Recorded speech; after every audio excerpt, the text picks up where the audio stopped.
Okay, hello everybody. How are ya? It is Friday, drama-free Friday again. So come on in, find a spot. It's been a little bit of a harried last few minutes getting myself together here. It happens sometimes. It happens sometimes, you know what I mean? Sometimes the best laid plans just kind of go south all of a sudden, which happened. Anyway, we're here. Hello, Carla. Hi, Frederica. Michelle. Hey, Michelle. Hi, Ina. Hi, Sandy. How's everybody doing today? I hope you're doing well. I think I got stuff everywhere. I'm thinking I got stuff everywhere. I'm going to let you guys talk for just a minute. Hi, Marion.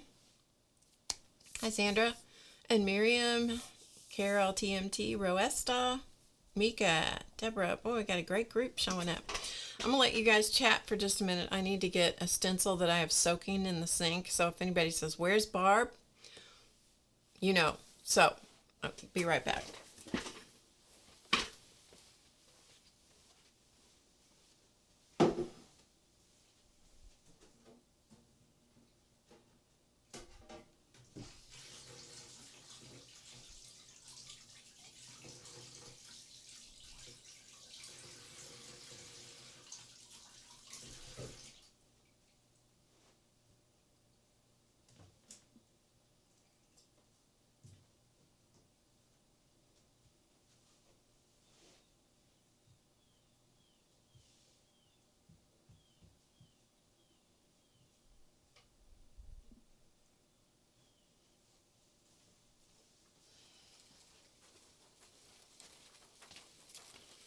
Okay, it's a little dampish and not quite clean, but you know, maybe I can clean the rest of it off here while we're chatting for a minute, while people get in the group.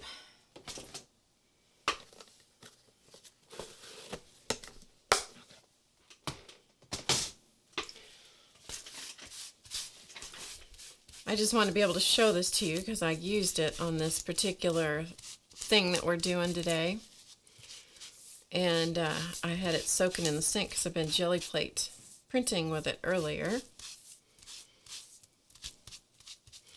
And this is one of those stencils that's a little bit on the delicate side, and so you kind of have to take care of it because it's a little fragile, if you know what I mean. A little fragile. Well, I think I got it. Amazing. How's everybody today? Hey, Stephen. Welcome. Nice to have you join us. I really enjoyed watching your video that you did about the paste paper technique. It was really fun to watch you take the whole paste paper thing and just to see what you did with it. That was fun to watch. I love watching people, you know, especially when I know about it, if they've taken inspiration or an idea or whatever from something I've done and they've done their own thing with it. I think that's really fun to watch and see because sometimes I learn some stuff. I mean, most of the time I learn some stuff. Okay. Hey, Race. Lynn. Hey, Travis. Let's see. Just checking to see. Hi, Janet. Just checking to see who I missed while I was off doing that. Hey, Deb. Deb. Hi, Sue. Rebecca. Just trying to catch everybody. And hey, Ruth. And let's see. Oh, good. I'm glad it was fun, Stephen. Deborah. Sherry Spats. Shoe. Hi, Shoe. So, hi, Patty. Hi, Sherry. Oh, we got a great group here coming in today. That's wonderful. Thank you so much for joining me on a Friday.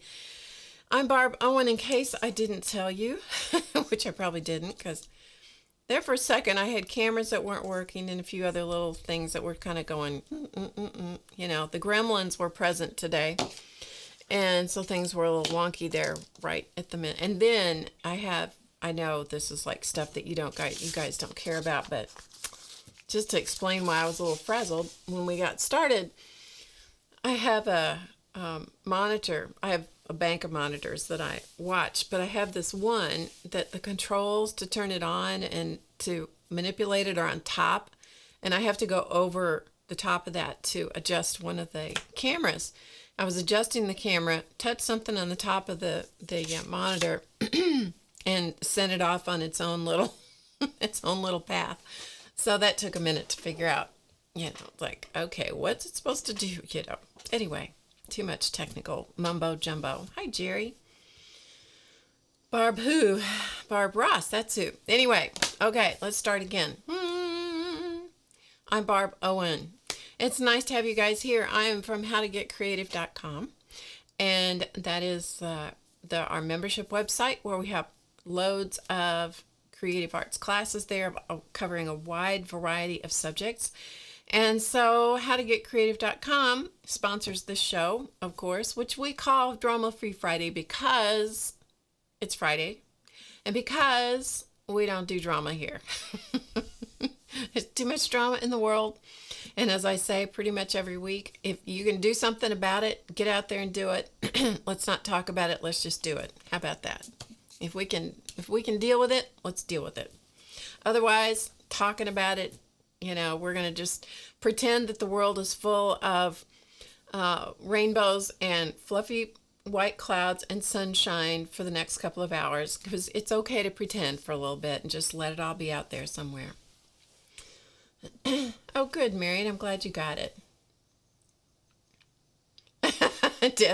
Deb missed my frazzleness. Okay, good. Let's see, anybody else I missed? I see Joyce. Animal Lecter. I don't know your name. Care to share what your name is?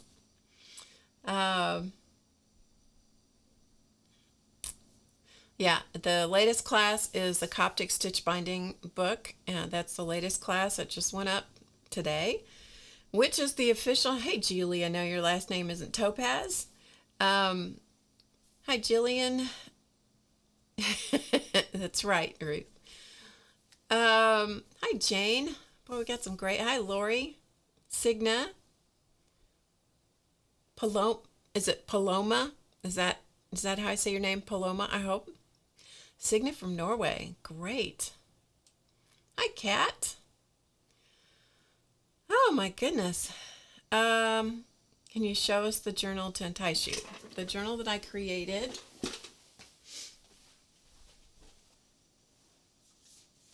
Well, I show lots and lots of examples in that class. This is the one that I actually created in the class. And so this is ignoring all the little stuff, but this is the one from the class. And so what I've done in here is I've just used it as a sketchbook for flowers and flora and fauna, shall we say. But this is the book that's actually created in the class. Yeah.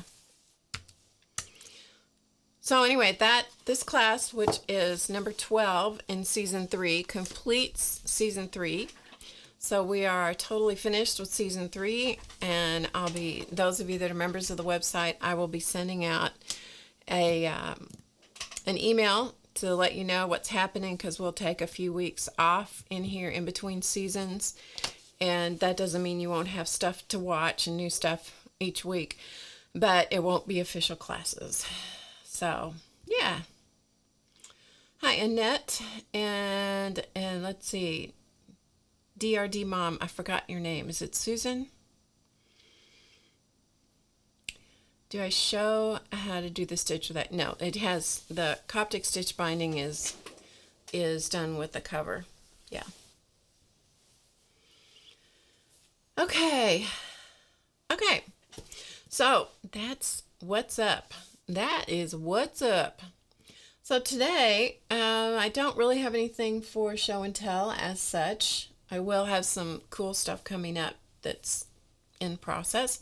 But today what we're going to do is we're going to do these little ornaments. Now I did these several years ago, and I thought it would be kind of fun to redo them because I haven't done them here on YouTube Live. So I thought we'll do these today because it would be kind of fun to do. And also it's fun to do things to see, a different twist on things, because I never do anything the same. I know, it's hard to imagine. But these are these little characters. So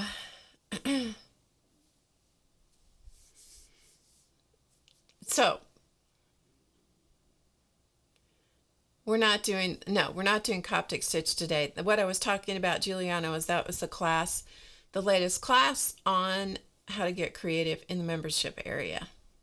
Yeah. Okay. So let me show them to you a little bit closer. I'm just reorganizing my space.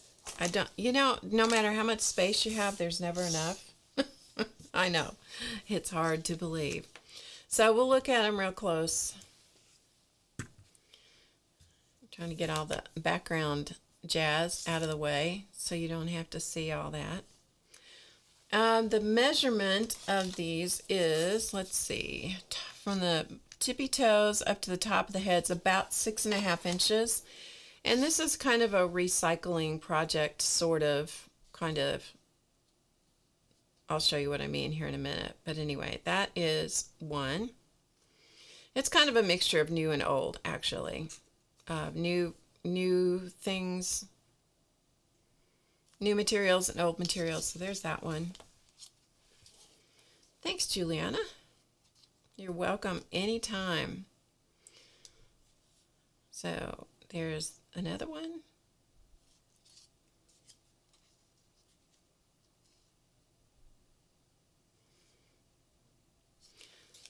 And here is the last. Well, I have one more to show you too. So here's this one.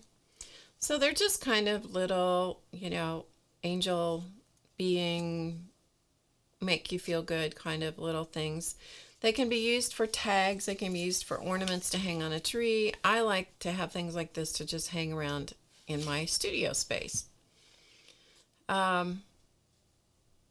So this one is actually, this is a little face that I drew.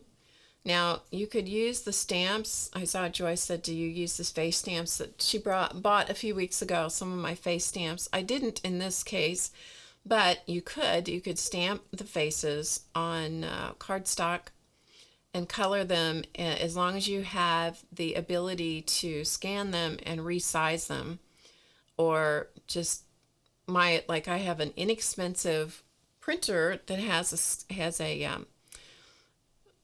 what am I trying to say? Copying feature. And so I can put a document on the scanner bed, and then I can tell it to reduce in size. And so as long as you can reduce the little face to get it down to the size that you want, you could do it that way too. So, okay. Hi, Yvonne. Okay, so that's what we're doing. We're going to do these. We're going to work with the clay faces today. And if you have questions, please put them in the chat in all caps. That would really help me because I can see it a little quicker. Don't always see it, but I try. I try to. Trying counts, right? Okay, so here's what we're going to do. I started out with, to make these little faces fun and easy, I started out with a Sculpey flexible push mold, and this is the one I'm using, and it's called the Art Doll Faces. Now, if you click on the description box below the video, it will expand and you will see links down there. So if you want more information on any of the stuff I've used, I tried to link pretty much everything that I'm using. There may be a few things that I don't get linked, but once I write the blog post at HowToGetCreative.com, once I do the blog post there, I'll try to get everything that I used. So anticipating ahead, you know, to make sure I get everything, and sometimes I miss something. Anyway, these are not expensive molds, and they're not necessarily super high quality. I'm trying to spit it out. I'm trying.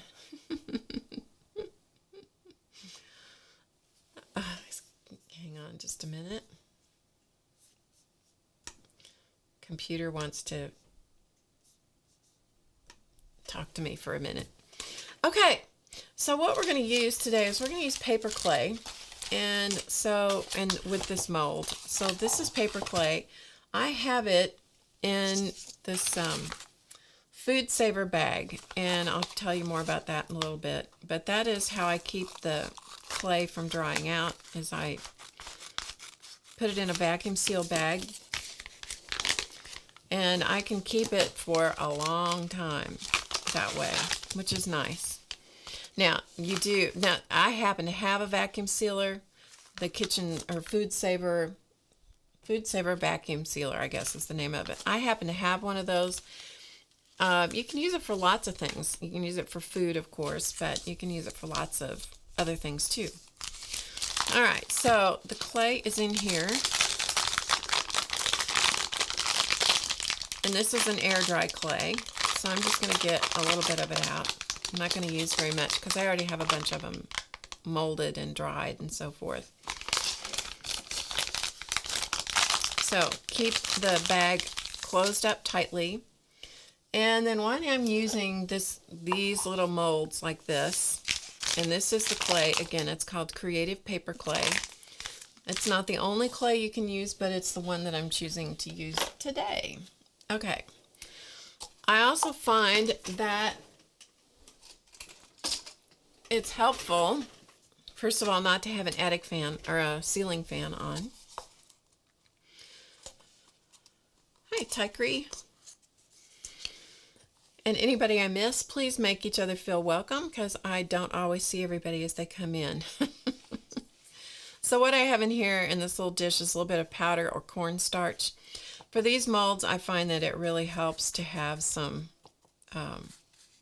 something in them to release the clay. Now, I did try Model Magic, which is kids' clay. It's a product put out by Crayola. I tried that, and it does not work in this mold at all, so don't try it. I'm just saying, don't try it, because it was a mess. Okay, so once I've got some powder or cornstarch in there, then I dump all the excess out in the trash.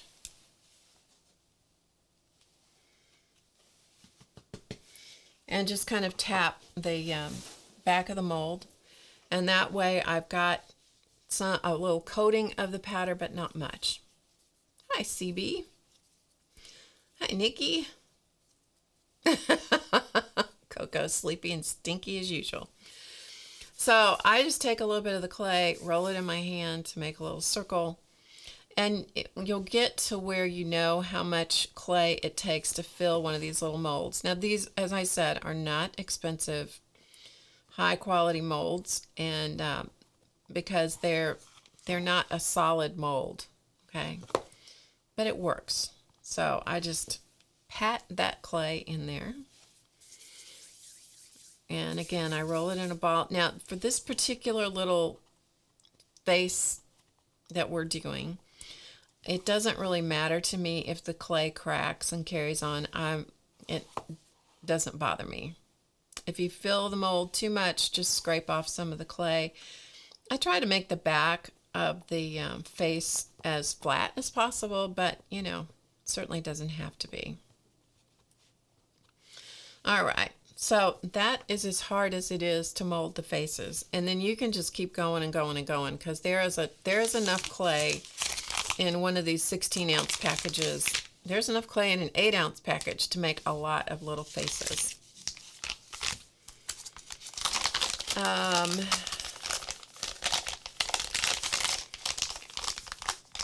wonder about using the packet for preventing embossing powder from sticking. Using the powder for preventing embossing powder from sticking. I don't use a lot of embossing powder, so I think yes. cornstarch is probably your best choice. I think that's pretty much what's in those little containers, little pillows that have stuff in them. I think that that's what they use. Yeah. Okay, so we're going to just ease this little face out. And having the powder of cornstarch really helps them peel right out of the little mold. And so there is your little face. And then this needs to be set aside, and you can see the mold has come out clean. So you can see the mold is clean. There's no clay that's sticking in there. What's stuck in there is a little bit of the powder. And then I put these little guys on a wire rack so that air can circulate under them. You don't have to do that, but I find that they dry a lot quicker. And the other thing I do with them is I will put them in the oven on warm, just a regular oven on warm, and I'll let them dry that way. That's how I do it, right? Lots of people do it different ways, and so that's what I do. So this is an example of the dry clay versus the wet clay. The dry clay gets much lighter in color, and so you can see it changes, and it will actually change in, you can tell it has a specific sound to it when it's completely dry. All right, so we're going to just set these aside here. And I'll see if I can keep from smashing them, because that's no good. Now, paper clay can be sanded. You can actually trim it. And let's see, I need to get a piece of sandpaper.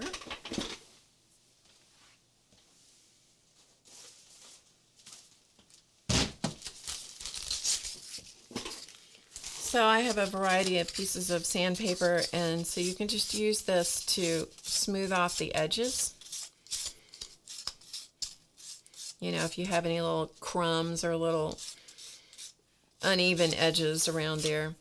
And then you can take it and put it on the paper clay flat, or on the sandpaper nice and flat.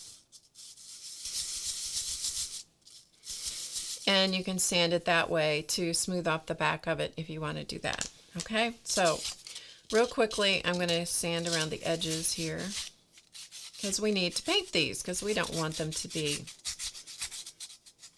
What about the microwave? I don't think it's a microwavable product, so I would not do that. I would use an oven or air. I don't think you'd be happy if you tried it in the microwave. I have not tried it in the microwave, but I just don't think that's what I would use. But I haven't tried everything in the world, so you know what? Try it and report back. That's always my answer. If I haven't tried it, I'll say, let me know how it works. Okay.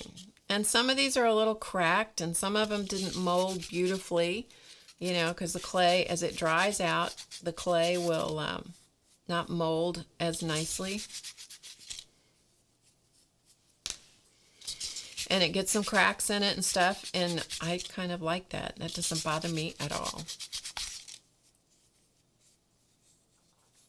Yes, just on warm. The way I do it with the oven, I have them on a little wire rack that is dedicated for clay use only.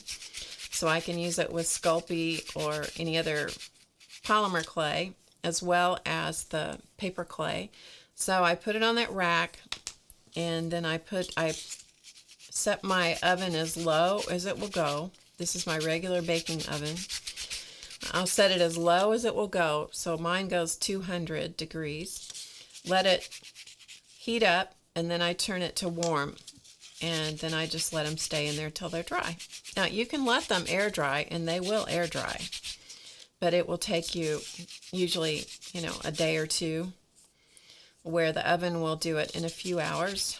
I just put them in there last night and just let them stay put, because I was not going to be doing anything with them last night, so I just left them in overnight. Okay, so they're all sanded enough, And so what I'm going to use to paint these with is, oh, first of all, let's put the clay away. Let's put the clay away. So here is the FoodSaver. So my cord's tangled up here for a second. Okay, so this is the FoodSaver. See if I can get you a better shot.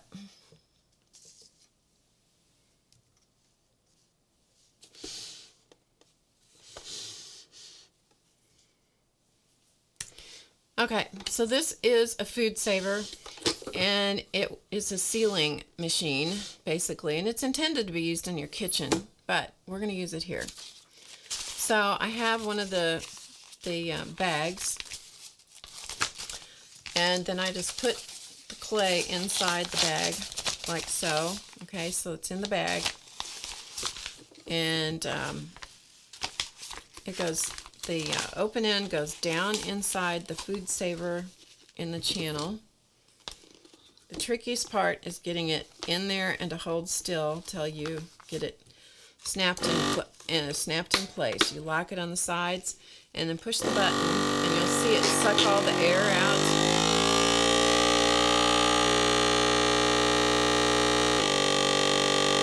And then there's a green light that lights up, and then it stops.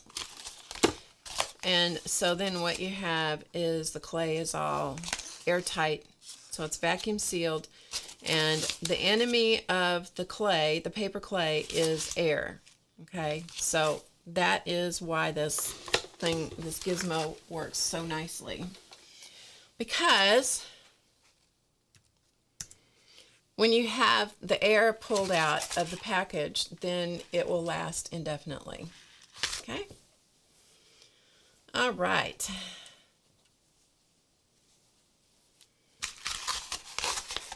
So it's pretty cool. So I recommend, if you have one of those, you know, in your kitchen, or if you're thinking about getting one to use with foods and that kind of thing, you know, think outside the box, because you might save some of your art supplies.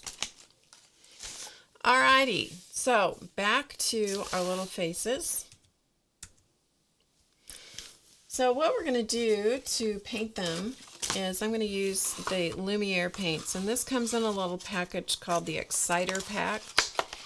And the Exciter Pack, it's a way that the Jacquard company puts their paints up, and it gives you a chance to try different colors of some of their paints in small quantities so you can see if you like them. Now these last a long time. And so, I mean, to me, because I'm not painting canvases with them or anything, these work well for the types of things that I use. This is actually a fabric paint. The Lumiere is actually fabric paint, but it works just fine on other surfaces. All right, so I'm going to get my palette here.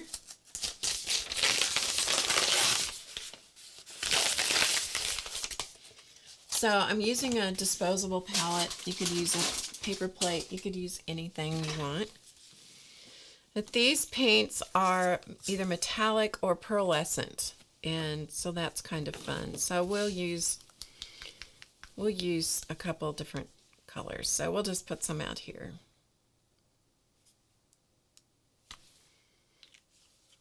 And it's probably way more than we need.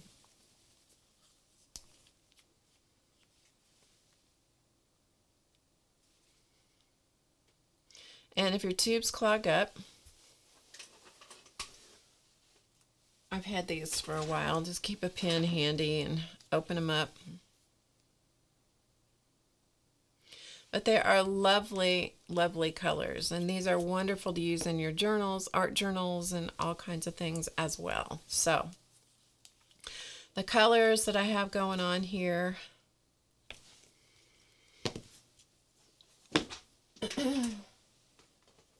I'll tell you in just a second, as soon as I clean up the mess I just made.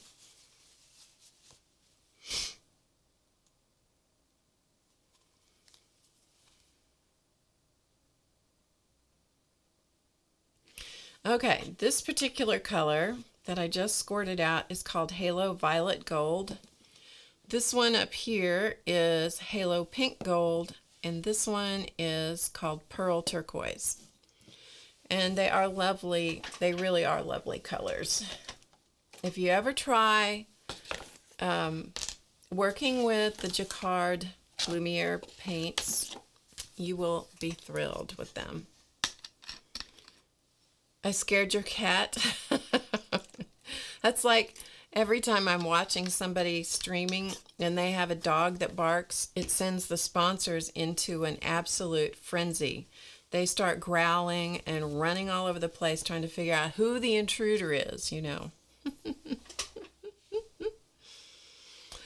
Okay, so I'm going to use just a little face, and I'm just going to dab the paint on it. Doesn't take much. Always wet your brush first and then, you know, squeeze out the excess paint. Now your hands are going to get good and messy. That's how you know you're having a good day. Your hands get messy, right? Okay, but you can already see the shimmer and shine that you get, and that was the Halo Pink Gold. And there is a link in the description box below so that you can see more information about those if you're interested in that. And it's called an Exciter Pack. They do that with several of their different lines of paint.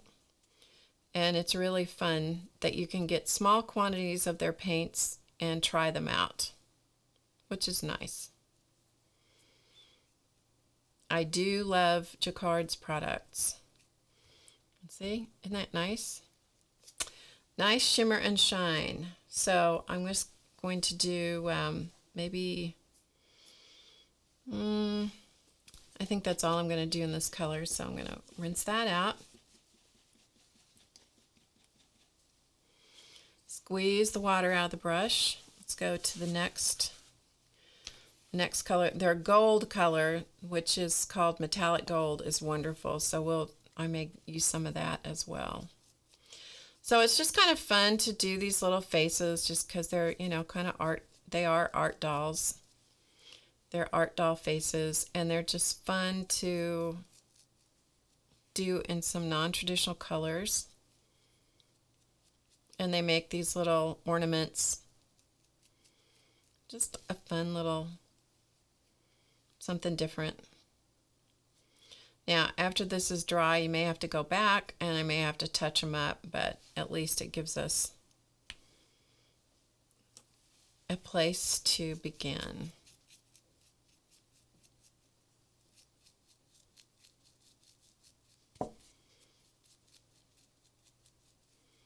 But you do want to get them completely covered in paint. And we will come back and add another color on top of them here in a minute.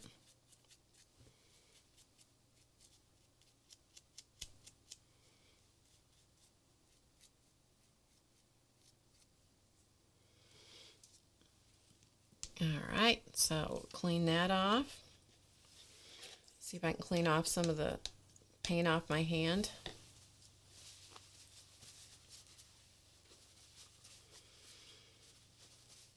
And if you want to see somebody who is really masterful with the air dry clay, you need to watch Xandra. She's Scraps to Beauty.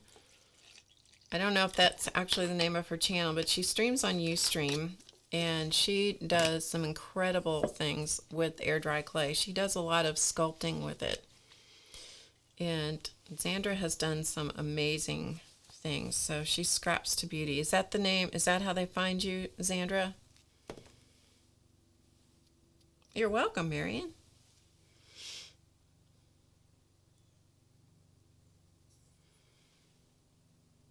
Scraps to Beauty. Okay, she said yes. She's in the chat, so if you have questions, more questions about the air dry clay, you can actually ask Xandra in the chat because she's present. Didn't quite get quite enough paint.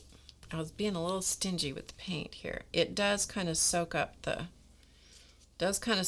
paint. The dried clay does.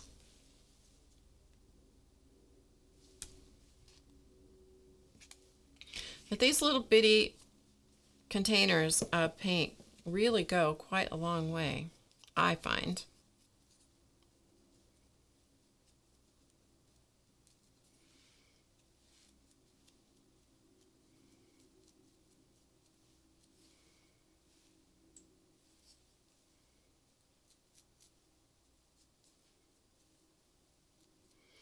Okay, I'm trying not to get any big globs of paint. Therefore, it will dry a little quicker for us.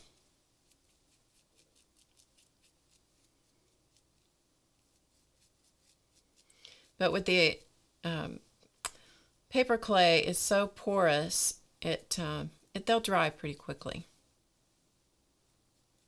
But aren't those pretty? They're just beautiful colors. Okay, so let me put some of the gold out.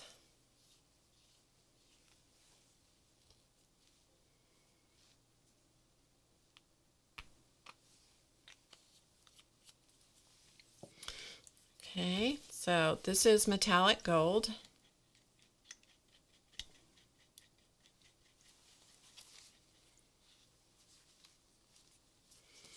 And we're going to paint. I want to show you how pretty this gold is. This is one of my favorite gold paints.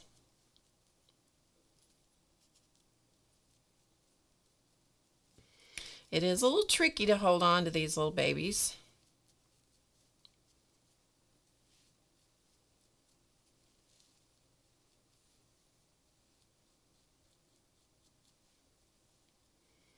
Especially when they get wet. But isn't that a pretty gold? It's just, and it's such a beautiful shimmer. It's just really nice. Okay, so we'll put that one down.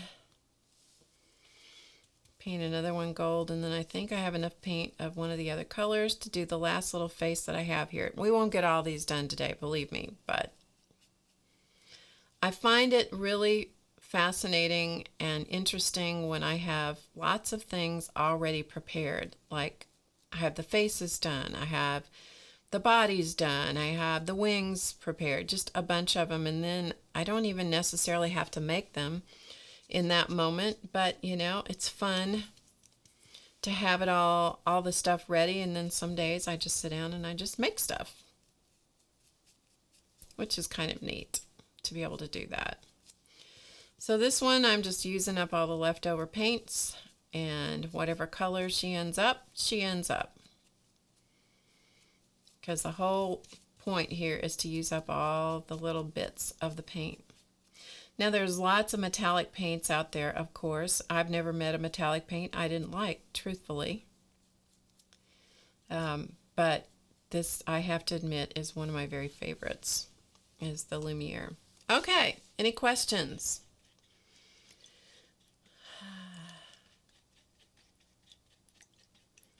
Don't see any. Okay. Travis says he wouldn't be upset if some of these painted faces end up in the store. Okay. Duly noted. Duly noted. Okay, I'm just trying to get some of the paint off my hand. We're gonna have to bring out the big guns. We have to get out the baby wipe here in a second. I just got to get some of the worst of it off my hands. And get the water off the table, because I think we're done with the water. But if you haven't tried the Lumiere paints, and these are not the only colors that the Lumiere paints come in, but if you haven't tried them before, I highly recommend that you get an exciter pack and play around with them, because they're really beautiful.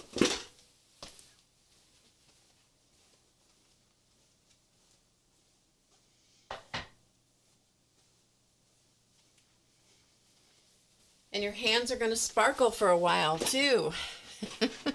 Yes. And who doesn't want sparkly hands after all? Okay, so we're going to set these, but see how pretty they are? Aren't they nice? Let's see if I can show you close up. See how pretty those colors are? Tip them in the light a little bit just so you can kind of... Now the turquoise is showing up much greener than it is. It's actually turquoise. a real genuine turquoise. But aren't those pretty? I know, I'm moving them around. I'm trying to catch the glimmer and the shine in the light. So anyway, okay. So we're just going to set these off to the side and let them dry. Oh, I guess I should show you this. I just was going to set this on top of it. I've been working on a canvas this week off and on. So I'll show it to you. This canvas actually had a bunch of other stuff under it, and you can tell there's a lot of texture on it. And it's not finished yet, but I just thought I would show it to you. So yeah, I'm pleased with it. It's a 12 by 12 canvas. She's not finished, but she's in process. Okay. So that was just a little something that I saw, because I'm going to put my little faces up there on top of it. Yeah.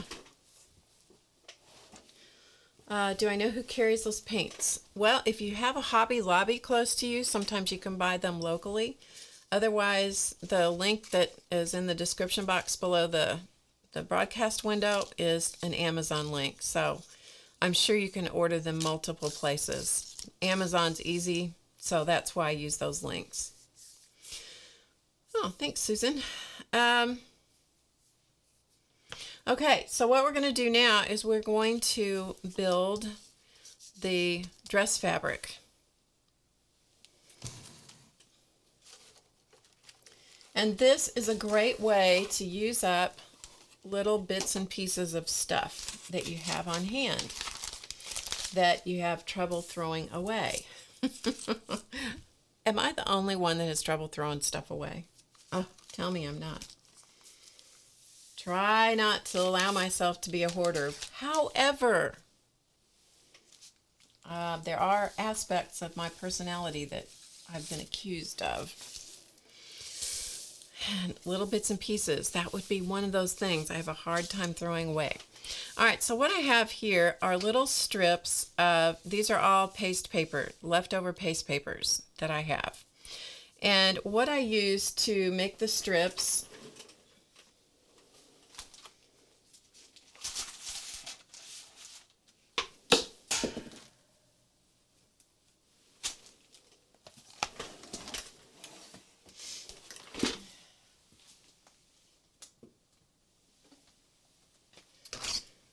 okay, to make the strips, if you have pieces, even if they're small, for example, I have this strip of paste paper, but it's not small enough, it's too fat for these little bitty things. So it's easiest, I find, because I don't have a fancy paper trimmer that will cut these little bitty strips. So I use a rotary cutter and a ruler and a rotary mat. And so you can make little tiny ones. Just be careful because it is like a round razor blade that you're working with, but you can slice down into tiny, tiny little strips quite easily. So we can just add those to our pile. Okay, so that's how you do that. Easy peasy. When you're working with one of these rotary cutters, okay, never, ever, ever, ever put this down without closing that guard on the blade. Ever, okay? That's the end of my lecture. Is there a video on how I organize my studio? No. And you never will see my entire studio. It's a very good reason for that. I am fairly well organized. I know a lot of people, there may be some people in the chat whom I'm related to who would not agree with that. However, I am fairly organized, meaning I can put my hands on most things that I need, and those things that I can't put my hands on drives me crazy. Oh, make you crazy. Okay, So what I did here, and I already did a lot of this last night because it would take us way too long to do this. You can see my strips here, okay? You can see my strips. Most of these are about 1/4 of an inch for the verticals. And I put them, just to make it easy for myself, I took a piece of, you can see it right here, this black, that's black cardstock. And I actually taped, and the tape is still on here. I taped, first I used glue stick because I thought that would hold them, but it didn't. I had to add a little tape. And I put a piece of tape on the glue, on this piece of cardstock just to hold it. I'm sure there's a million different ways to do this, but this is how I did it. And it was late last night, so the brain was getting a bit tired. So anyway, I just needed some way to hold them to get started. Then you simply take little strips. And in this case, I took 2 little strips and I actually glued them together because I really love this pink. And these are all paste papers, and I've shown you recently how I do paste paper, and I also have 2 videos out called Paste Paper Pizzazz, and there's another one, I can't ever remember the name of it, that you can find on my channel for what I'm talking about with paste papers. And I love having an assortment of colors of my own stuff, and so that's what I have. But I use it down to the last little scrap, you know, because I love it. And so then this just becomes a matter of over, under, over, under. You know, it's just a basket weave kind of thing. And since I am talking to you guys, this could be tricky, but we're going to add a few more strips here. So even your short pieces, if you want to make them longer, just glue them together, which is what I did in order to get this one so I could still use it. And there's nothing quite like making it awkward when you're doing this stuff on camera, but you know, that's how it goes. So then I just use this and just use my fingernails, which I have very short fingernails because I keep them cut very short because I can't stand long fingernails on me. They look great on everybody else, but they look terrible on me because they would always have stuff under them. And then I just work it up, you know, up to the next strip. Okay, then we just go again. So now this is a skinnier strip. And the skinnier the strips, the longer it's going to take you to weave your little piece. But when you're finished, all these little things that you would have thrown out make a beautiful piece of paper that you can do. I mean, I could see cards, you know, use these as an accent on a card. I could just see them used for so many applications. So, yeah, so I just work it up. And once you get a couple of strips in up here at the top, it's amazing how stable the piece of paper that you're building becomes. I'm not using any glue. I'm just simply weaving them together. It's studio tour. You guys crack me up. Okay, and so like this one has 2 colors on it. That's even fun. So let's do 3 or 4 more strips of paper. You could, if you wanted to, you could actually take the time to ink all the edges of these little strips. That's only if you want to drive yourself completely crazy.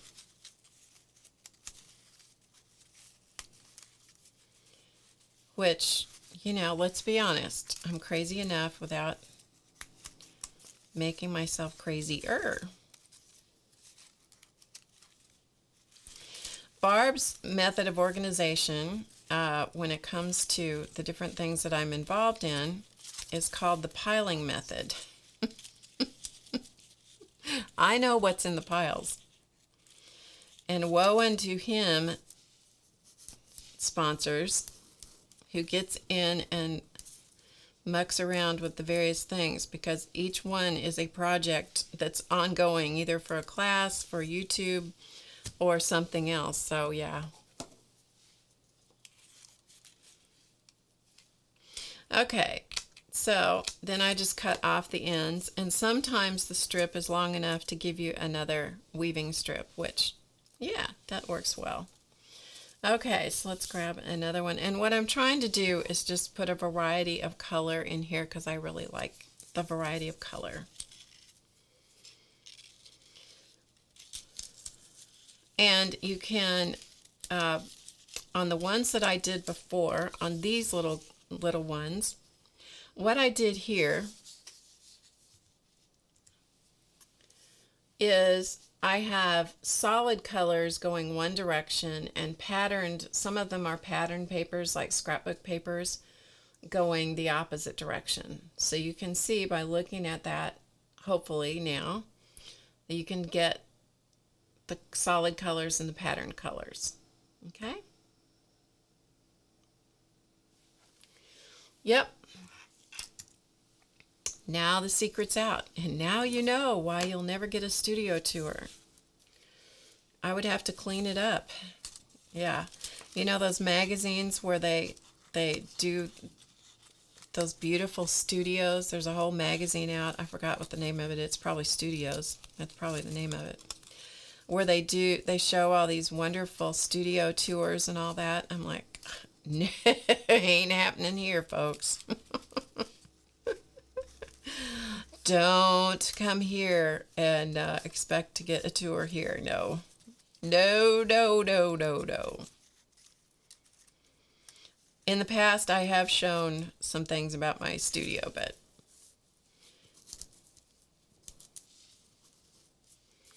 it's best left to the imagination.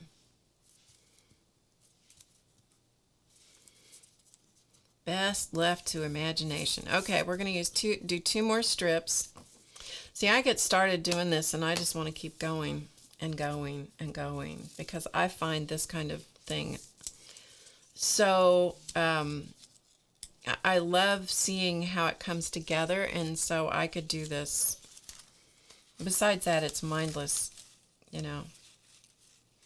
It's a great activity to do when you just don't want to think about anything else, you know. So you just over, under, over, under. Now you could get, if you're a weaver, some of my friends are, you could do this with, you know, 2 over and 2 under, and you could do all kinds of things. Yeah, that's not me. I'm an over, under kind of girl. Okay, we'll do one more. I keep saying that. Let's see, what color do I want to use now? Let's do this one. It's nice to have a variety of metallic papers and kind of the flat craft paint type papers, because then you get the little hints of color and shimmer and shine and all of that. And the tinier the strip, the more delicate the weaving is going to be.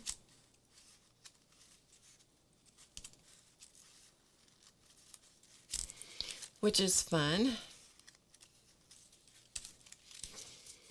But you can see it does go, you know, relatively quickly once you get everything held together at one end. You got to get that held in place, otherwise it's maddening trying to get started. So hold the strips together at one end. All right, and then you just keep on going and keep on weaving until you have as much woven as you want. Now, believe it or not, I am going to throw those away. Yes, I am. And I'm going to move all these little strips out of my way.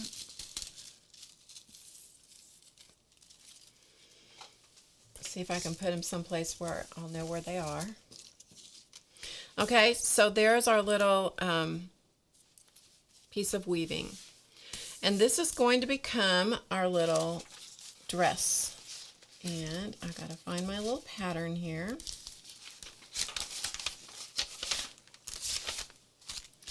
Now, if you will look in the description box below the video, you're gonna see a link that says something about it being the pattern for this little woven paper doll. And if you click that link, you should be able to go and get it and print it off. And because it's there for everybody who would like to have it. They are very simple shapes. It's not like you can't do this yourself. But I thought I'll do it for you. And that way you don't have to make it up. So this is the body and this is the little foot pattern. So we're going to take the little foot pattern and put it over there. Now, to make this a little sturdier, what I'm going to do is plug in my iron first of all. Give me just a second here.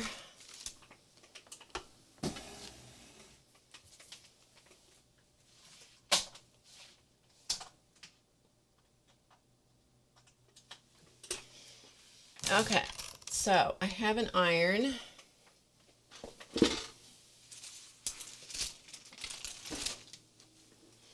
You can do this a variety of ways. The way I'm going to do it is I'm going to use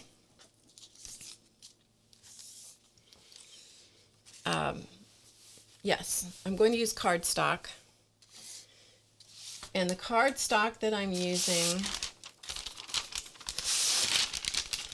I have already attached a sheet of fusible glue to the back. This fusible glue is called Wonder Under, okay? Now, it's a heat activated glue, and I chose that because it's not wet. And when I'm working with paper on something like this, I want it to stay flat, and so I'm not using it, I'm not using a wet glue. If you want to use a wet glue, you absolutely could. And what you'll need to do is to glue it up and then put it under weight and let it, that way it will dry flat. Okay? So I've already ironed it on. It's a paperback fusible glue. You find it in the sewing section of most fabric stores or discount stores. So I'm going to put my little woven piece on here. And I'm only going to go just so far. So I can weave the rest of this later. Okay, so I've put this on, the glue side is going down. I've got parchment paper above and below because you're dealing with glue. And a very nasty iron.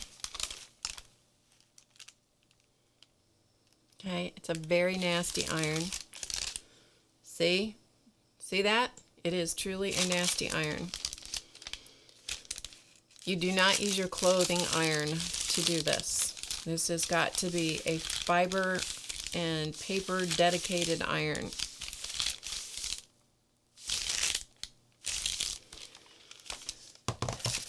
And what it's going to do is it's going to fuse the layer of cardstock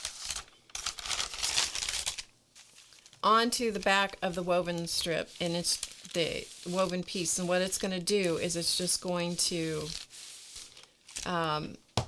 thicken and stabilize that woven piece. Okay, see how they're stuck together now.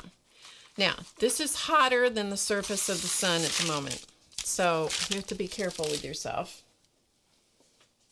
I'm going to set this aside because I'm probably going to use it again. And the iron. It is super, super hot. Okay? Super hot. Doesn't take it too long to cool down, but you really want it to cool down before you start messing around with it. And I'm going to do this from the back side just because I think you might have a shot at seeing it a little easier. So I'm going to put this on here. And if you have a white pencil, which my white pencil is in the other room, you could see it even better. I know. Here, we use a white gel pen. I think you can see that.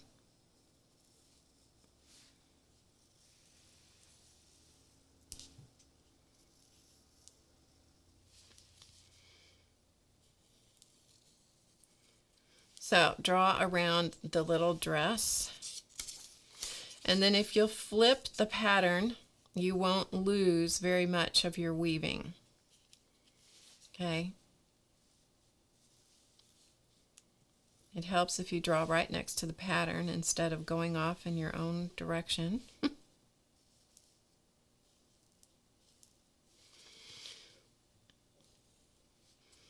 I'm doing a terrible job going evenly around my little pattern.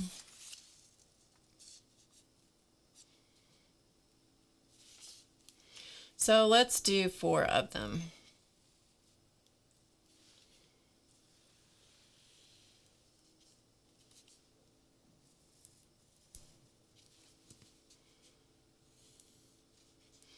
Seriously, Barb, draw next to the pattern.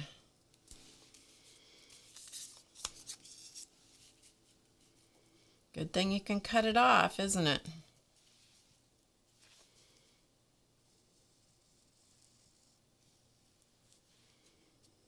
It makes it much easier if you put your pattern on a piece of plastic. Then you can draw, I draw right up against the edge. This is just paper, and so it's a little harder to do. Okay, then what I'm going to do is I'm going to cut these out. All right, here we go. Let's see if I can cut any better than I could draw, huh? Now, the paper, most of my paste papers are cardstock, and so they're rather thick.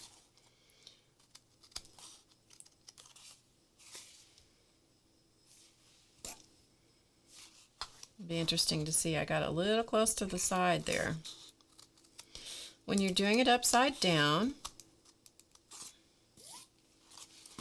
you can get surprised at how it turns out.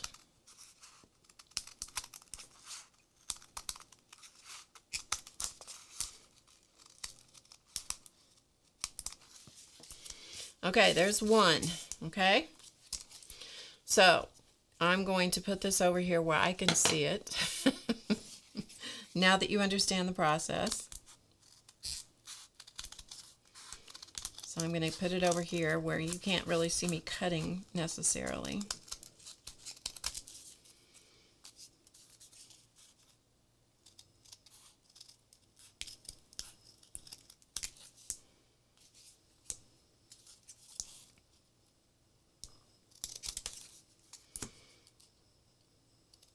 Now you kind of want to cut off your white line, and if you don't get it all the way cut off, don't sweat it too much, because you can always go back and add a little dab of glue if you need it in the future.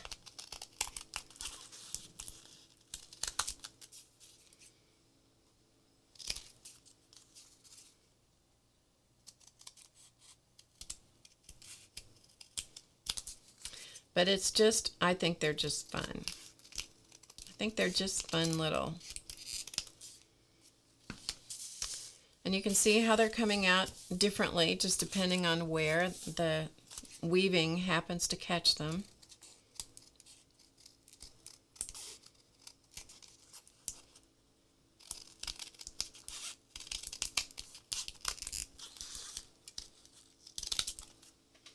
Actually, I've got room for one more, so we may just go ahead and do one more on here. The first time I did these, I had somebody ask me if I would allow her to take the idea and make them for some kind of favors that she wanted to use. And I thought, and I said, how many do you have to make? I mean, it was a lot. And I'm like, well, bless your heart, go ahead. I kid you not. And they made like, I don't know, 200 or something of these. Or maybe more. I don't know. It was a lot. So if you like this little idea and you want to make a whole ton of these for some cause or some banquet or some whatever, with my blessing, go for it.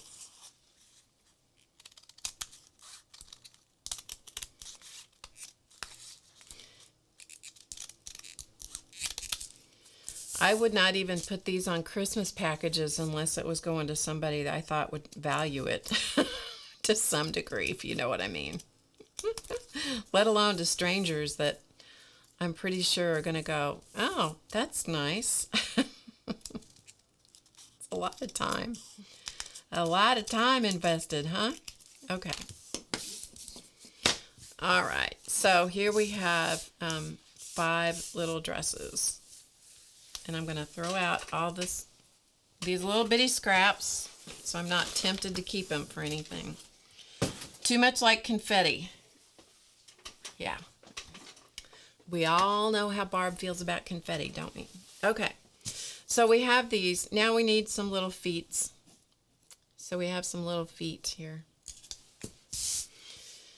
And I'm going to pull out a piece of paper.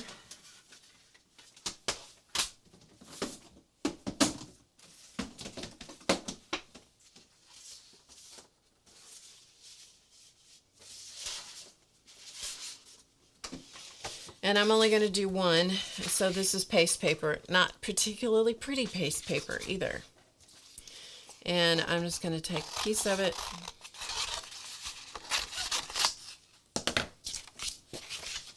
You see when you cut anything down, how much better it looks? Barb does not like confetti. No, she doesn't, Travis.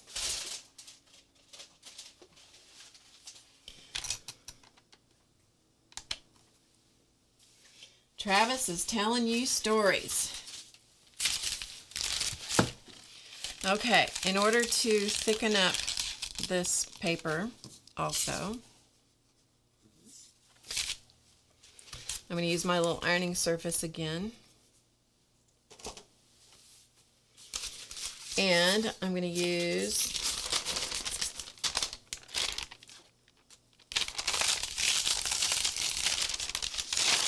a little piece of my already glued cardstock, and I just happen to use black. And just to make it easier on myself, I'm going to cut this down. And the reason I'm doing this is just to thicken up the cardstock, because it's just not, it wasn't quite as heavy as I liked, and so I just thickened it up by putting a second layer.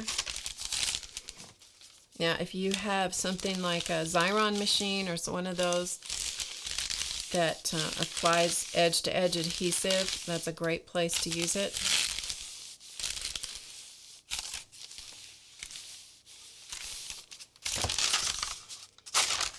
Careful, because it's hot. And always protect the surface above and below your iron with parchment paper. My iron doesn't shut off completely. That's why I have to lean over and plug and unplug it.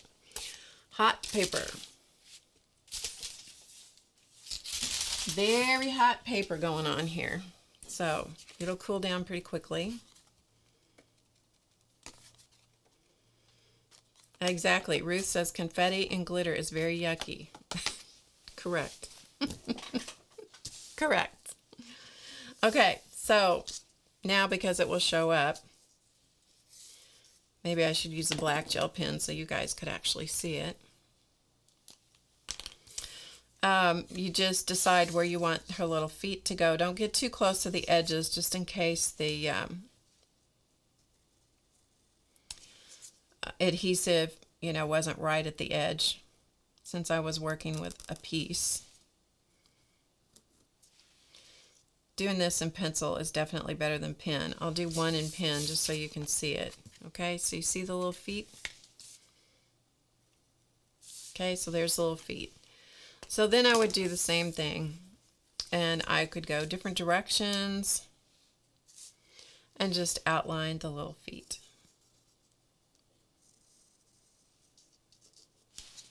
So I'm not going to do feet for all 5 of them. We'll just do a couple of them. And cut them out.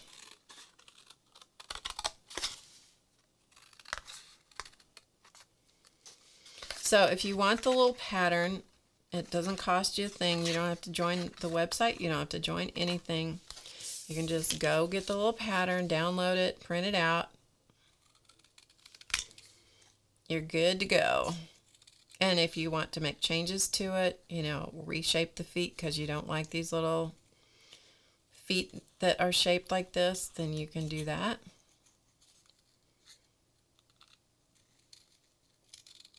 Sometimes I reshape them just as I cut them out. Just depends on the kind of mood I'm in, if you know what I mean. It's nice to ink the edges of things. We'll see whether I take the time to do that or not, but it's kind of nice to ink the edges. Gives it a little more depth. I'm just basically showing you the process of the steps of how I created them. Okay, so we got a couple little feet. Now the other part that we have, so far we have heads, bodies, feet, and the other thing that I have are some wings because I like wings on things, and then her little arms. All right, so wings. Here are the wings.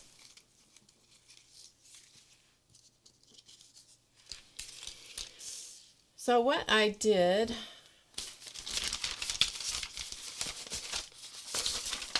I created the wing fabric using my jelly plate and this particular stencil. Okay, so this is the stencil that I used. This stencil is from the company Viva Decor, which are the same people that make the they make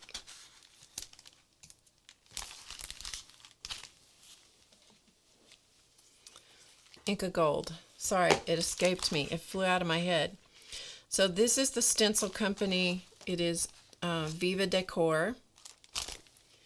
This is the stencil. Okay.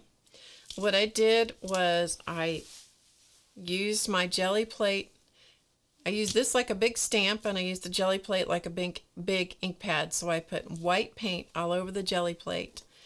I put this into the white paint, got it full of white paint, and then I turned it over and printed it on cardstock.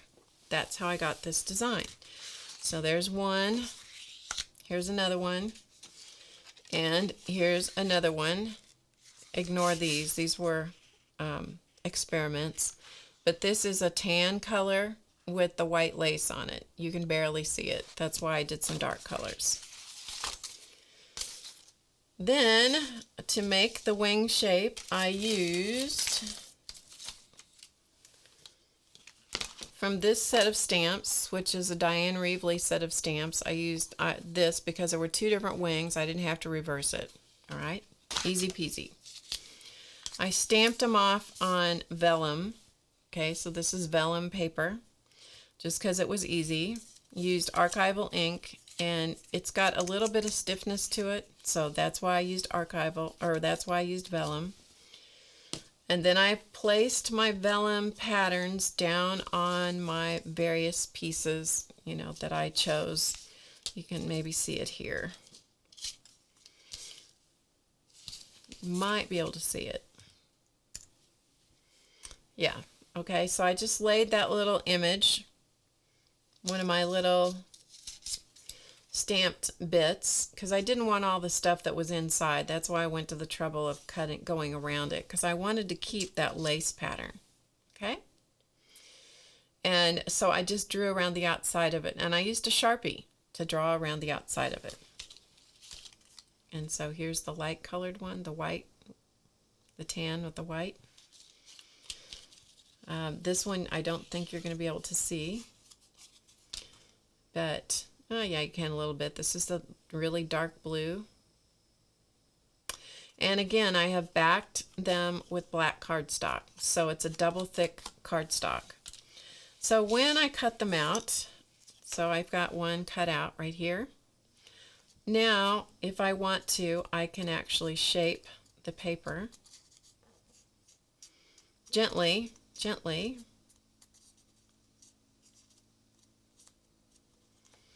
So when I put the little wings together, see if I can show you. Can you see how there's actually some shaping going on? So that's what I did on each of these. These are actually, I don't know if you can be able to see it. There you go. You can see the curl. See the curl in the wing. I stamped these on paint chips. That's what I was using for these, and the ink bled out so much, so I decided I wasn't doing that this time. So I made the lace, the little lace wings, because I thought those were sweet. So that's what I did. So here's one in the tan. And let's just cut this one out.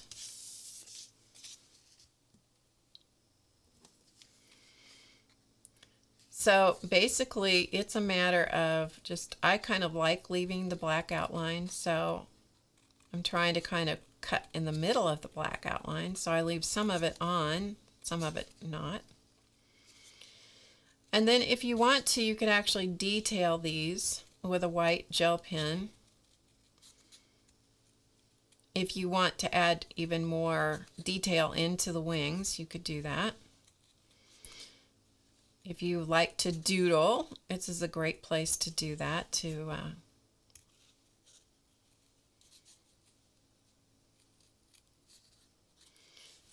add even more detail by just going over the patterns that show up in the stencil.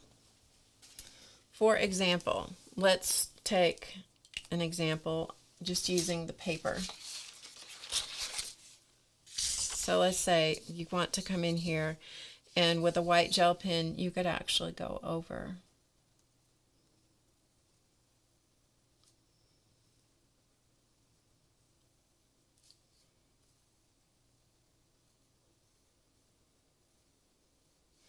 and emphasize some of the designs if you want. Certainly don't have to do that.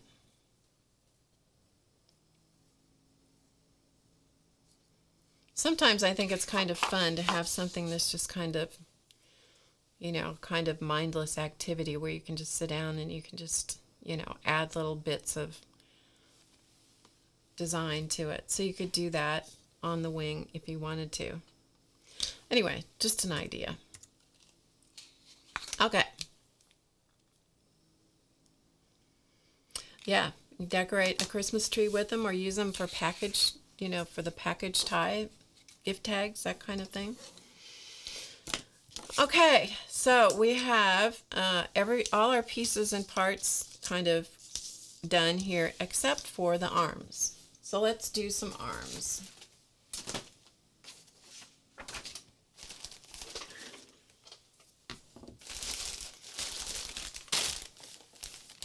And I gotta find my pipe cleaners,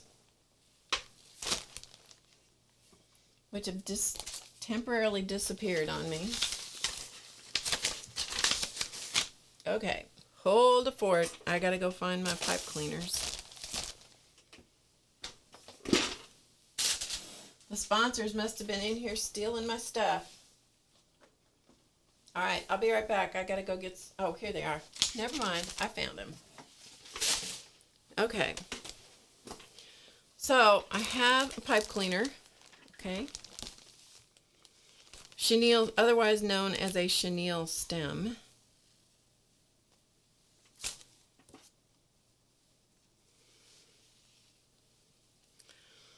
And I have some yarns and some fibers, so I'm going to kind of get a couple of yarns going here. Okay, so I got a couple of yarns. I'm going to get out Let's see what else I got here. Here's another yarn. Here's a nice piece of yarn that came on something. All right, so we got that. And here's a piece of hairy yarn. Okay, we're good to go. So I'm going to put these all together. And I'm just going to kind of twist these around this end of this pipe cleaner chenille stem. And I'm going to kind of bend that pipe cleaner over to hold all the stuff. And then I'm just going to wrap the pipe cleaner.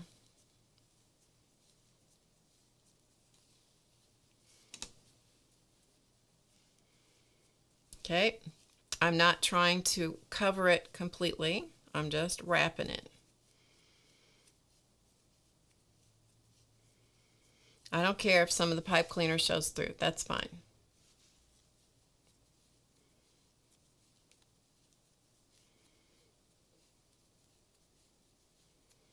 So twist and turn.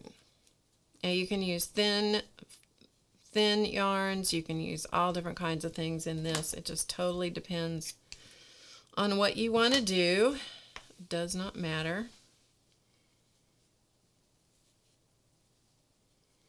And then I'm going to kind of bend my pipe cleaner around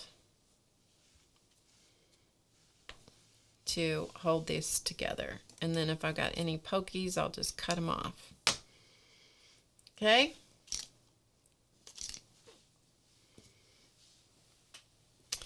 Now, out of one wrapped chenille stem, you can get two sets of arms, meaning two arms for two little dolls.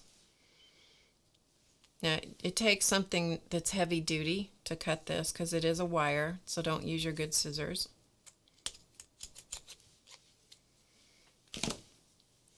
And then you're going to have to do the same thing on the end you just cut. You're going to have to kind of bend that over. And I just kind of wind it around, and you could always secure it with a little bit of glue.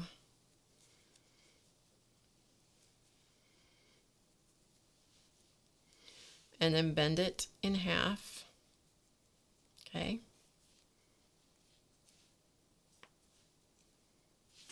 And so then we have a couple little arms.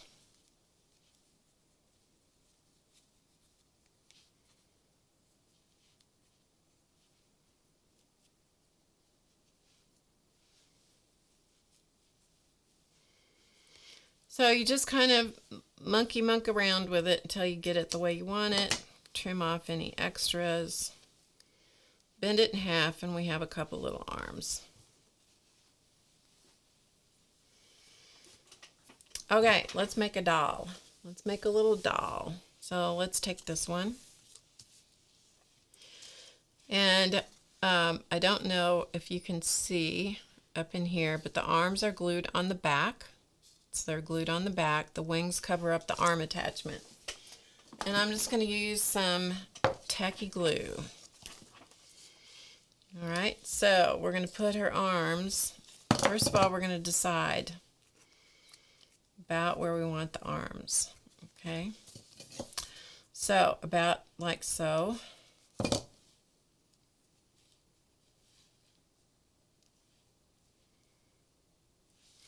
So let's take another one and we'll do the same thing. I don't know if you guys can hear. My neighbor is, he's got a jackhammer going next door. It is nice and noisy. But he's a good neighbor, so we don't care. Okay. And as I said, you can ink around the edges of all these if you wish as well. I'm going to glue these wings together.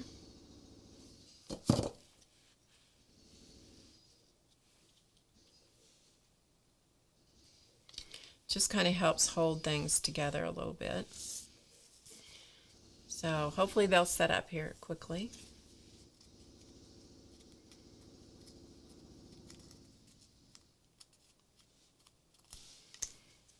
So I'm just shaping the wings a little bit.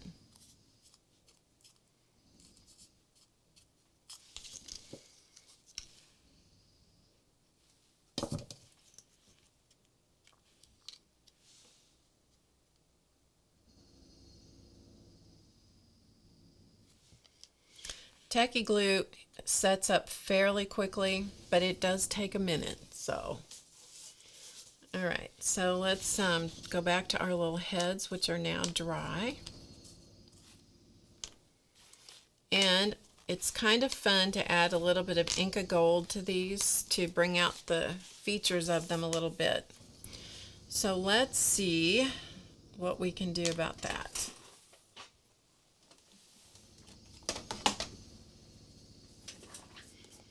Inca Gold is notorious for drying in the little container.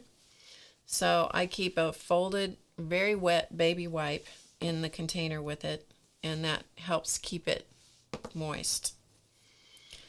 So I'm going to take, I was going to do the copper one, or the turquoise one. So this is copper.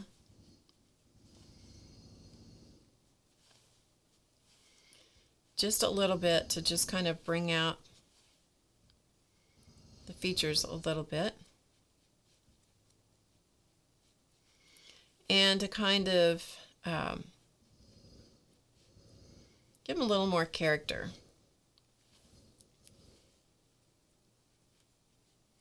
It will bring out the imperfections in the paper clay too, which is kind of nice. Okay, so we've just added a little bit of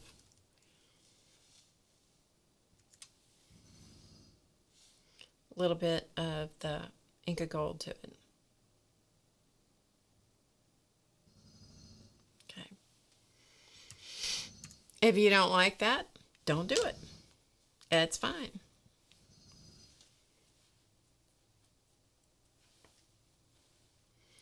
And the Inca Gold dries very quickly. So, and then you can actually buff it with a soft cloth to bring the shine up. Make it even shinier.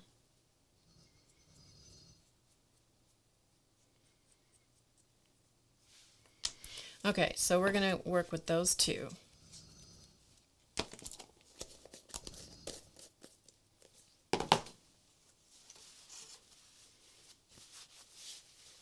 Ruth, did you get it sorted out so you could watch me? Looks like you did. Good. Okay, so the next thing we want to do is I'm going to glue the wings onto the back. So you can see her little arms coming around here.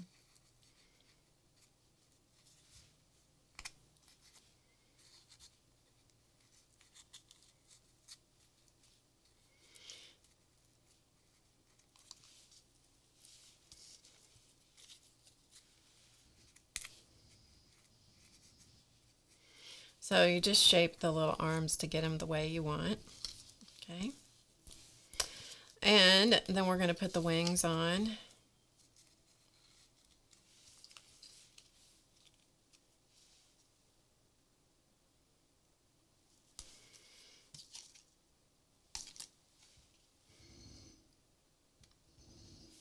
Okay, so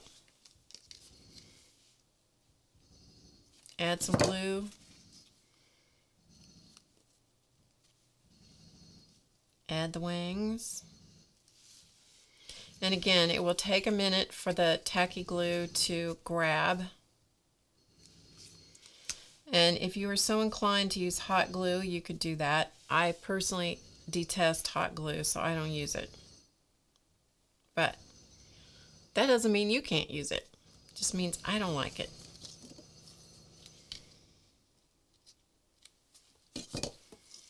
I would rather wait for the whatever I'm doing, I would rather wait for it to set up with tacky glue than to use hot glue. That's just me. We all have our things that we don't like. And this little hand over here is going to have some work later. She's going to have a little surgery where I will reshape the hands a little bit. Some of them are a little wonky, a little too fat for how I like. Nobody needs fat hands, you know what I mean? Okay, we're going to give her some little feet.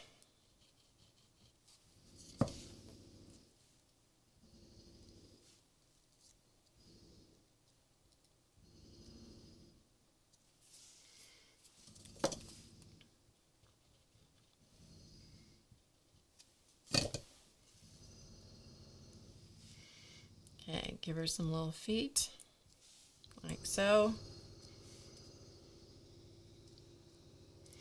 And then I'm going to just set these over there and let them dry a little bit. So let's put some hair on these girls.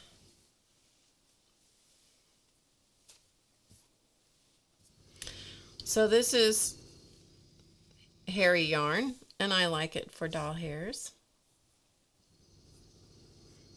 No, we might not be able to be friends, Debbie, because I really, really don't like hot glue. I really don't like hot glue. It rates right up there with some other things I don't like. It's true. All right, so I'm just going to take a little... I'm going to take a little wad of this yarn.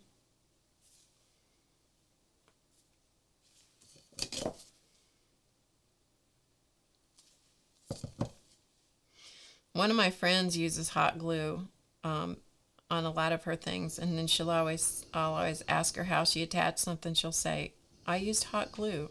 Like, ugh.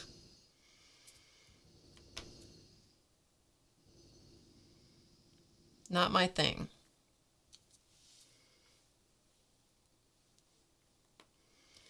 Okay, now you're going to have to fiddle around with this because this is really being ornery. This one little end does not want to glue.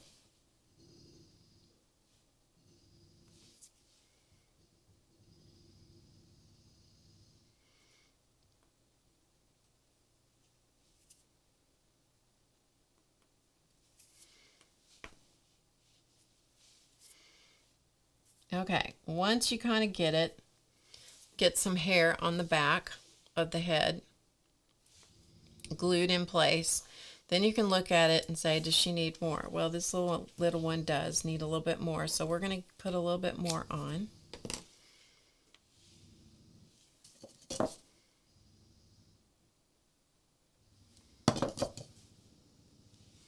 And this is where you just play with it until you get it the way you like it.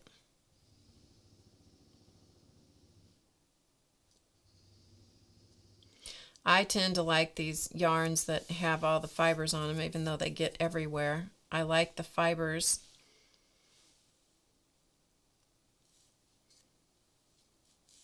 because I like them to stick out.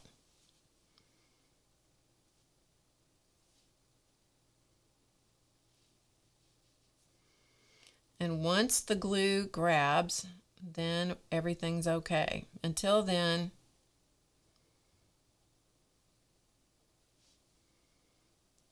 you're just having to exercise extreme patience.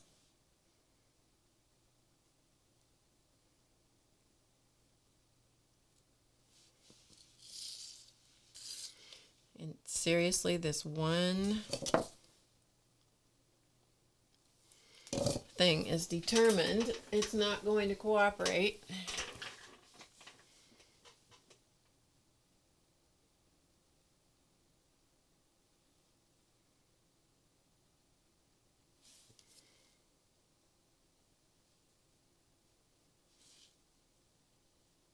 Okay.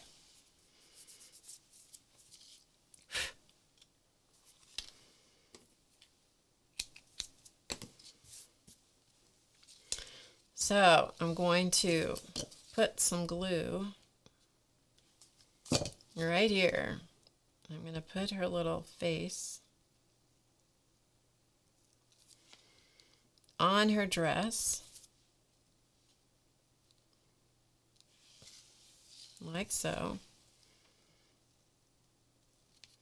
And then again, you gotta just kind of mess with it a little bit until the glue grabs, till it sets up. So you kind of gotta, everything's a little loosey-goosey right now, okay? Everything wants to shift and move. So you just gotta keep kind of going back to it and getting it back, everything back in place.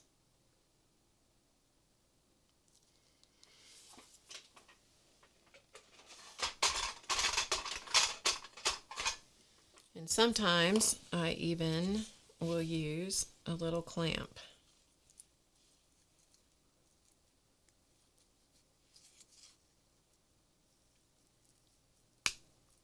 Nope, the clamp isn't going to work because it's not even enough. The surface is too uneven.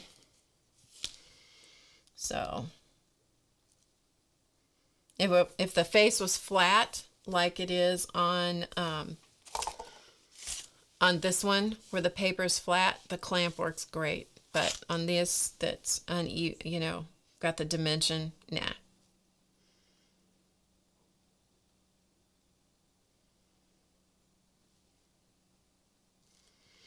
Okay, I think she's about to set up here.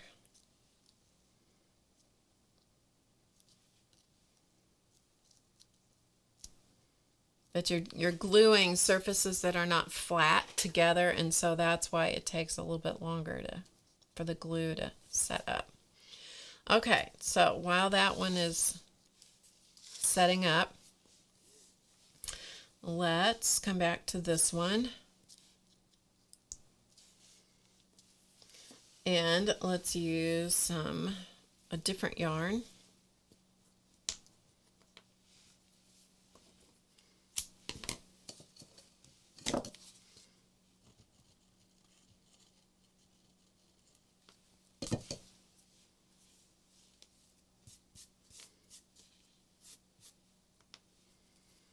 And I just kind of make a little wad out of the hair, out of the yarn, and stick it in the middle of the glue. So that will cover the back of the head and also give us this kind of sticky outy kind of hairstyle. And then you can always go back and add another you know, add some more hair around that if you want it. For this one, we're going to do this. And we're going to glue her.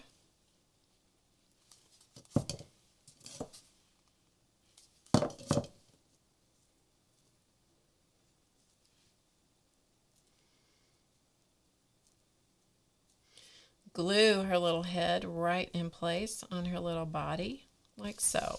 Okay? So that's what we got so far. Now, you can stop there. You can keep going. You can do whatever.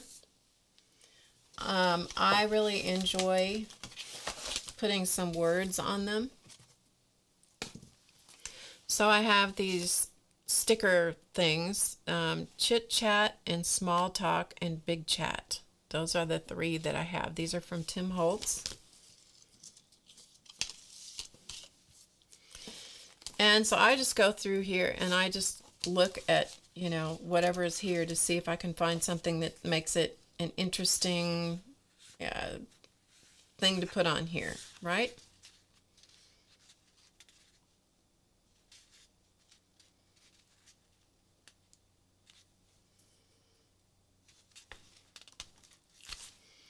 So for example, this may be a little bit big, this size, but we're going to see if we can make it work. I'm going to cut them down. I have the words beautiful and dreamer.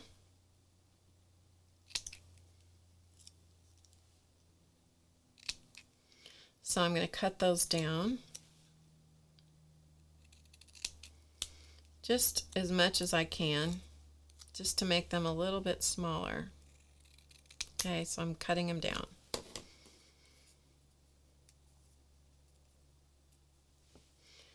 Now I've got sticky stuff hanging on me.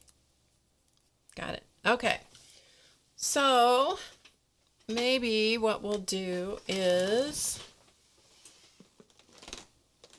just use a felt tip marker, and just go around the edges a little bit.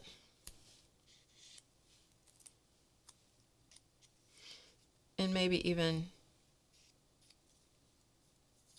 give it a little bit of color on the top. We'll add another color here in a minute.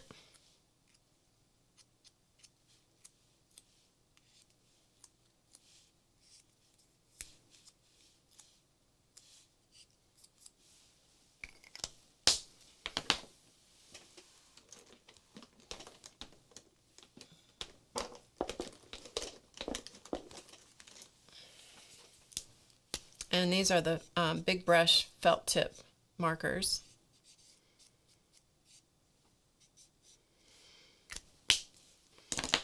Okay, so what I'm going to do now, actually I want them to be black around the edge.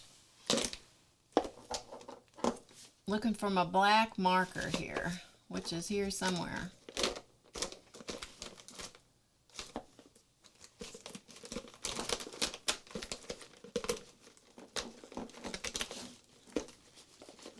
Come out of the container. Got it.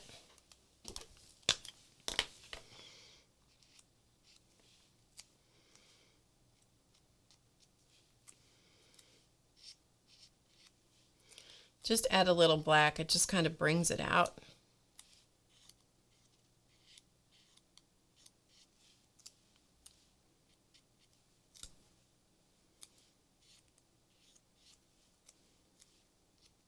Okay, so this is the same thing, it's just in black. So these are all big brush pens from Faber-Castell. All right.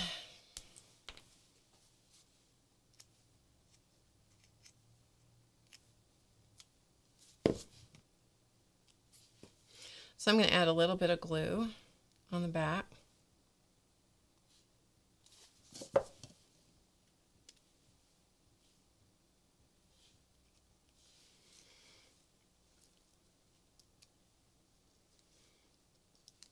And add just a little sentiment there. I happen to like words, and so that's why I do that. If you don't like words, you can add other embellishments. So there's Beautiful Dreamer. Okay, let's do another one.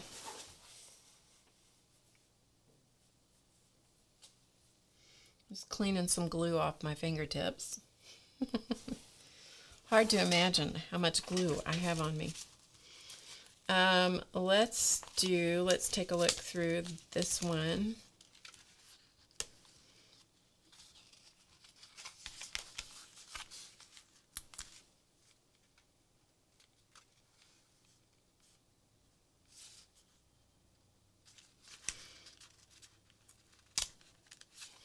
Okay, so I have two words from one of the other packages, Artful Adventure. And this time I'm just going to go around the edges with the black, because this is the craft colored cardstock that these are printed on, so there's really not much point in putting a bunch of ink or paint or whatever on them, so we're just going to put that.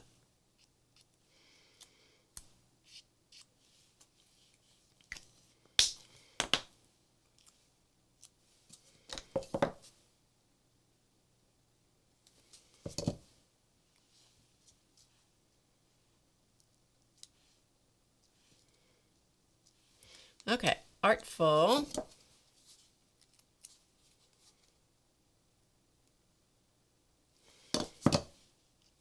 Adventure. Because isn't that what we're all on anyway, is an artful adventure. Okay, so as this completely sets up, she will get more and more stable as the glue completely dries, and then we'll get, you know, to where everything is completely firmed up, you know, where nothing is loosey-goosey anymore. So what we have now, if you want to turn these into a hanging ornament, I took a loop of thread, happens to be this sparkly thread that I have no idea where I got it. And let's see if I can get a piece of it off here. And I tend to make the hangers longer than, you can always shorten the hanger up, but making it longer is not so easy. So I tend to make them a little on the long side. And then I just draw or tie an overhand knot with the two ends. So just tie them together.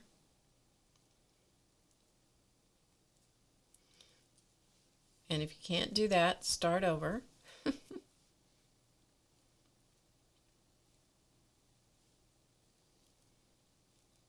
Okay, so I just loop those two ends together and then cut off the excess, like so. Okay, just like that. So there's my little knot. Then I glue that to the back of the head, and then to cover the knot and to cover all the yarn stuff, if it's not nice and neat, then I punched a little black circle of cardstock and just glued it over the string. And then she's ready to hang wherever you want to hang her. Easy peasy. And that's all there is to it. Easy, huh?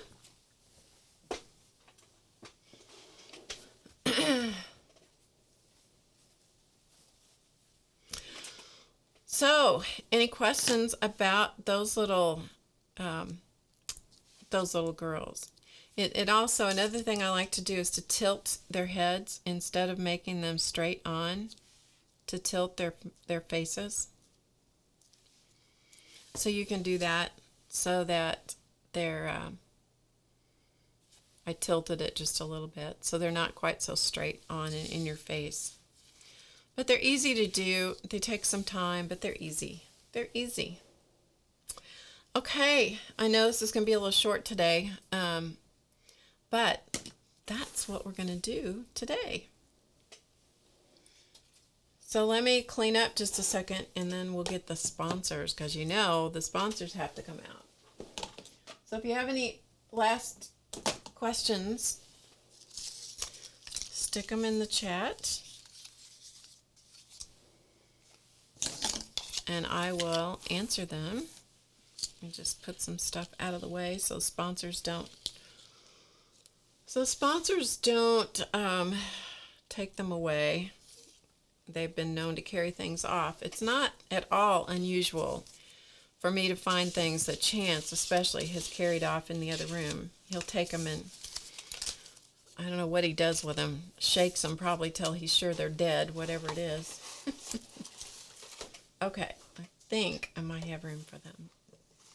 We can't do without the sponsors, is right. Okay, I think I got room.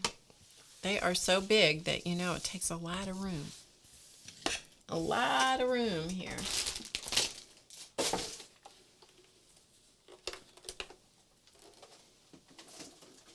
Okay, I think we got it. I'll go get him.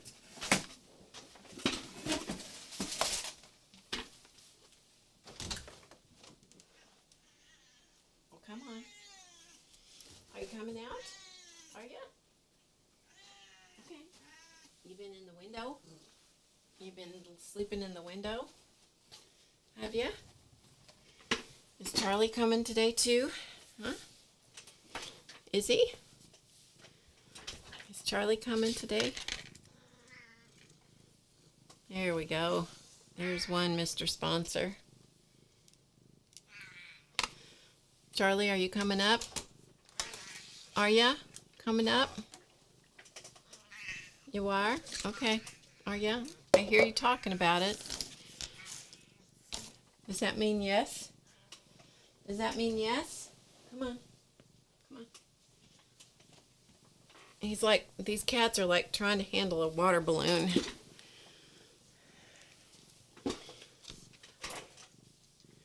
their center of gravity gets all out of shape very quickly.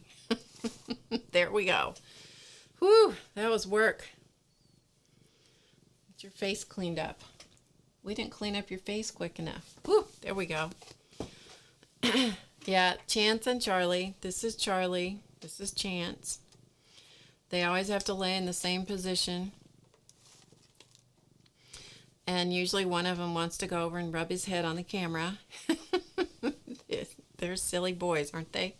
You're silly boys, huh? Yeah, now we're going to have a little bath time. I tell you, it's a crazy zoo around here. It's a crazy zoo. They do talk. Hi, Cheryl. They do talk. Oh, Virginia says her hubby loves my sponsors. I do too. They are. Hi, Dorothy. Can you hear him purring at you? They love to come out and be here. I don't know how they know that there is a camera. Charlie especially likes to pose for the camera, it seems. You see, he's just posing right away for you. Chance is trying to rub his head on everything. Yeah. Margaret says, poor Chance, I know how he feels. Lost a bridge that covered 4 teeth. Oh, no. You have someone that understands your plight. Yes. He spends a lot of time trying to get his tongue to go back where it belongs. He certainly does, which is really funny. Oh, goodness. Am I ignoring you? What did I ignore you about, Miss Ruth? Hi, Judy.